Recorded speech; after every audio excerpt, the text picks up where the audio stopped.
আপনাদের যাতে গরু আছে, গরুকে পর্যাপ্ত রেস্টের সময় দিতে হবে, সেটা দিন হোক বা সকাল।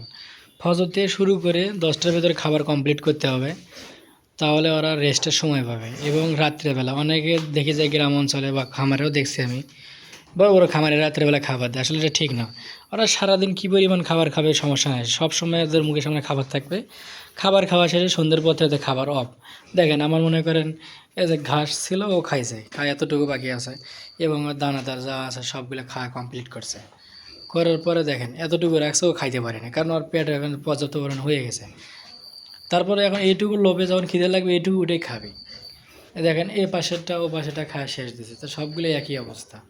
তা আপনারা এই কাজ করবেন, ভুলে কোনো রাত্রে কখনও দিবে না, কারণ একটা গরু গ্রোথ বা রেস্টের পর্যাপ্ত সময় দেওয়া লাগে। প্রতিটা মানুষের যেমন ক্লান্তি আছে, গরুরও ক্লান্তি আছে, ওরা সারাদিন প্রচুর পরিমাণ খায়, এখন শুধু সারা রাত বসে বসে জাবর কাটবে, ঘুম প্লাস জাবর।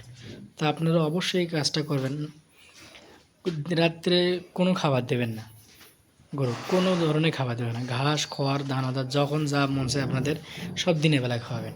দেখেন আমার এই গরুগুলো দিনে কত পরিমাণ খাবার খাইছে, এখন সব সারা রাত বসে বসে এখন জাবর কাটবে, ঘুমে যখন প্রয়োজন ঘুম পারবে।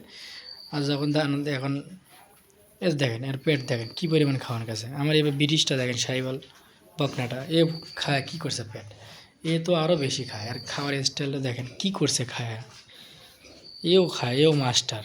আর আমার রাজা রাজা বাবু, ও খায় কী অবস্থা করে শুয়ে আছে, রেস্ট ফুল রেস্টে চলতেছে এখন, উড়ে ধরা রেস্ট।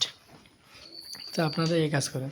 আমার এই সাইবল বকনাটা ইনশাল্লাহ হয়ে গেছে, আমার সময় হয়ে গেছে, এরও সময় হয়ে চলে আসছে সামনে।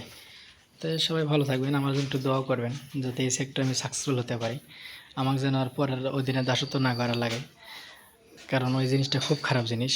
আমার জন্য একটু দোয়া করবেন যেন এখানে সাকসেসফুল হতে পারি, কারণ মানুষের দোয়া সবচেয়ে বড় জিনিস। তো কিছুদিন ভিডিও থেকে বিরত ছিলাম, কারণ অনেক সময় কিছু সমস্যার কারণে। তো সবাই ভালো থাকবেন, আসসালামু আলাইকুম।